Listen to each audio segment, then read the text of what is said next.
Welcome back to the channel. Today is an exciting day because I just got home with something that I've been trying to get for my Jeep for a long time. So I finally found a good set of Rubicon axles out of a junkyard to put in my JK Sahara. Quick history lesson. The Saharas, the last year of the TJs, the Saharas could also be ordered with the Rubicon package. So you had a Rubicon and a Sahara package all in one Jeep. And they became known as the Saharacons or the Ruby Heroes, but most people call them Saharacons. And they're really rare, especially if you got an unlimited version of it. If you had an unlimited Rubicon Sahara, I think they only made like 1,000 of those or somewhere around there. We'll carry that over into the JK. When I first got my JK, it was a Sahara just like my TJ is. My goal was always to get some Rubicon axles. Now I need to also get a Rubicon transfer case, but these axles were too good of a deal to pass up. The junkyard, local junkyard I got them at, a little difficult to deal with, but came through in a clutch and got a good deal on some good axles. So I've kind of boiled the whole process down to about 15 minutes. Don't go really step by step. It's more of just an overview, but I'm excited to finally get to work and get started on making my own Saharacon. So guys, enjoy.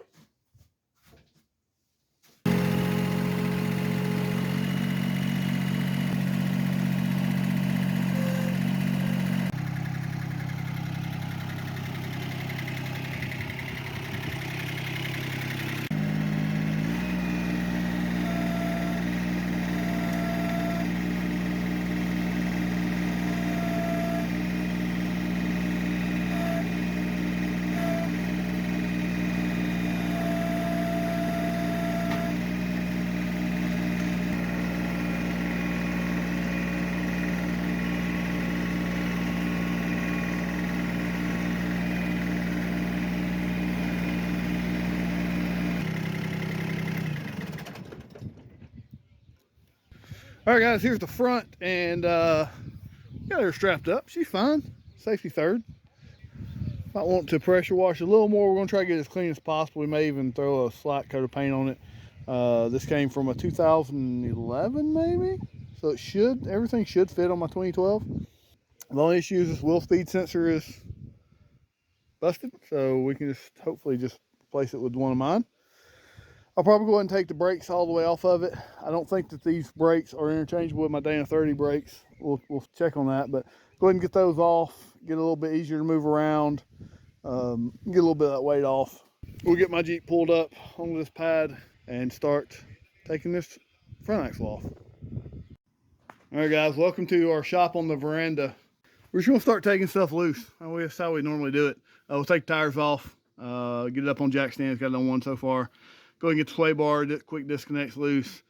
Go ahead and take the drive shaft loose next. Then we will track bar and steering. Once we get all that disconnected and the brakes, that's when we'll start working on the control arms. So there's 4 control arm bolts. Control arms on the Jeep are staying on the Jeep. The new front axle didn't come with control arms. And but that's really all there is. So there's honestly not that much, but it does take a long time. The steering is staying with the axle, so that helps us. That speeds things up. All right, let's get it going. So here's where we're at. We're still getting the front end disconnected. Got the shocks undone, sway bar undone. Got the spacers off because we're going to go put those back on the new axle. I've got to get these wheel speed sensors out because they got to go on the new axle. At least one of them does. Probably just go ahead and do both of them. I don't know if these calipers will work on the new axle because these knuckles, I believe, on the Dana 30 and the Dana 44 are the same, the outer knuckles.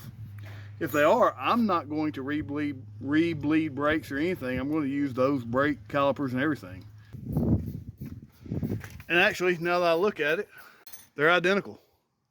They are identical, Ruffle.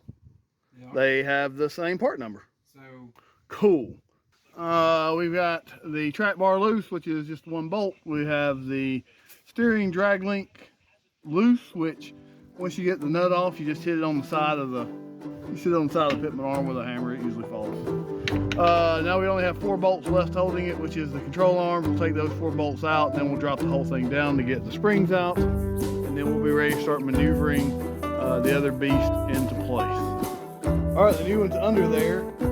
We had a little bit of issue with the speed sensor. they were stuck in there on this axle, and there's no dust shield. So obviously these axle shafts have been pulled out before because the dust shields go behind the unit bearing there. But I don't know. Maybe it has aftermarket shafts in it. Maybe it had to get a new ring set at some point. I don't know, but it's under there. We've got the bottoms in. We're fixing to rotate and put the tops, but I don't know if that angled part goes down or up, so I'm fixing to look that up. These are Rusty's adjustable bars. Once we do that, we'll rotate it back, put those bolts in, then we will put the drag link up in the pitman arm. We'll put the, we call it thing? We call it thing? The little bar goes across? Track bar, panhard bar, whatever you want to call it. And then we'll put the shocks on, sway bars, and then we'll start working on the brakes. And then 6 hours later, we'll be done with the front. We have been super lazy.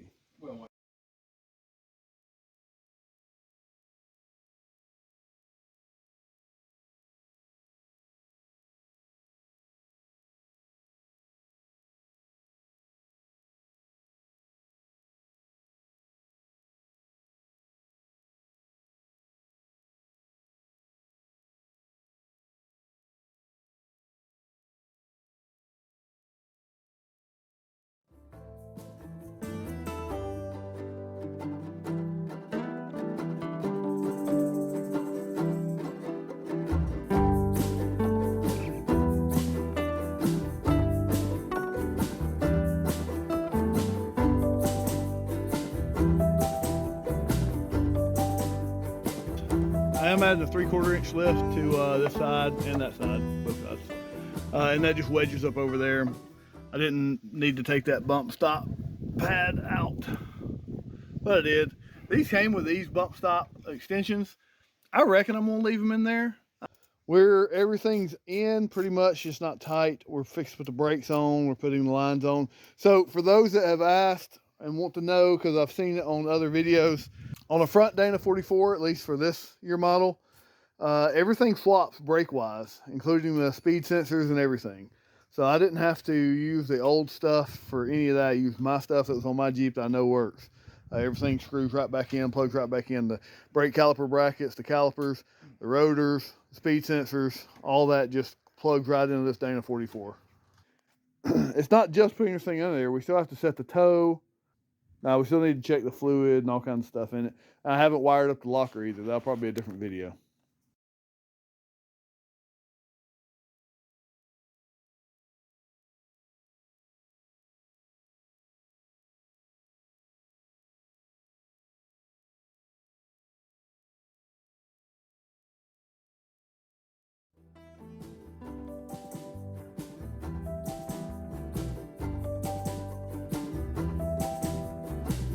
Rain did its thing and ran us back inside real quick, but we're fixing to go ahead and take it down from the jack stands. The front shouldn't look any different other than it's going to be 0.75 inches taller, hopefully, but you know, it's there. I think I'm going to paint the nickel plating. I don't want the first thing I see when I walk up to the Jeep is that nickel plated old folk stuff. It's going to get dirty and stuff like that, so I think I'm going to paint it black. Oh, I'm not strong enough. There we go. Not strong enough on the right hand. Yeah, I gotta start working that right hand out more, if you know what I mean. I gotta start working out with my right hand. No, I mean, obviously you just saw my right hand. Yeah, the front end does look a little bit higher. Cool. Okay, I guess we can get the rear axle, the new rear axle over here in our work area. I'll turn the Jeep around, back her in.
All right, here's the new rear axle. We're going to try to just replace the calipers and leave everything else in place from a brake perspective. That way we don't have to bleed the brakes. It does have a, what was that, a track bar. God, why can't I remember track bar? It's got a track bar bracket. I don't know if I'm going to need that yet. I guess we'll slide down there and see. If we include the 0.75, I'll have 3¼ inches of lift. I think that's a 2.5 inch lift on there, which I don't know if that's going to qualify enough for a track bar bracket. It does have the extended sway bar links, which I'll leave on there because mine has the stockers. It's got a bent bracket there. We're going to have to bend back. Just need to clean it up a little bit. It does have the spring relocator, not relocator, but spring adjuster wedges. I'm going to leave that. And it's got the bump stop extensions. We'll leave those too. So this will go easier. This should just be, if all things work well, shock bolts, 4 control arm bolts, calipers, emergency brake cable, track bar, and sway bar. So 1, 2, 3, 4, 5, 6, 7, 8, 9, 10, 11, 12, 13.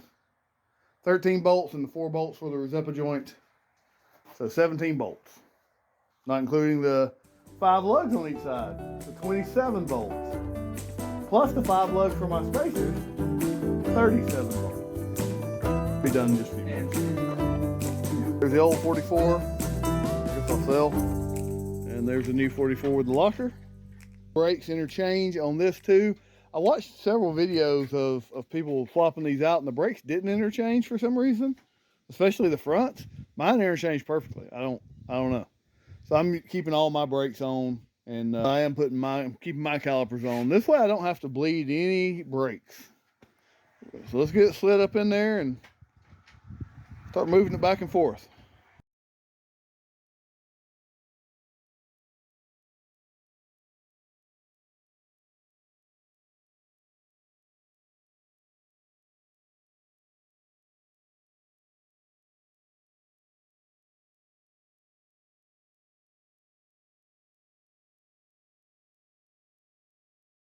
For the easy parts, the sway bars and the brakes. Once we get the brakes done, we'll get the shocks, get that done. We get the track bar. Once we get that done, then we'll go ahead and start on the arms.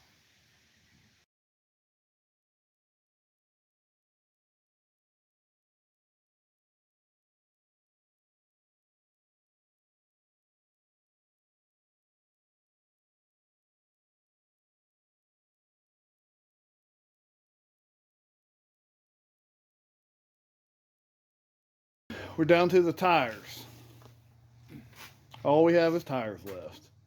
I'd make sure it's got fluid in it and all that, but everything went back together real well. We're gonna get the tires on it, set her back down, and see what we got. Now again, another 3/4 inch lift in the rear. All right, guys, so here she is, all dolled up. Obviously very dirty, but everything's on. Still have not painted that. But she's all on there. She starts, stops, aligned. Well, shade tree aligned. So it's set, at least.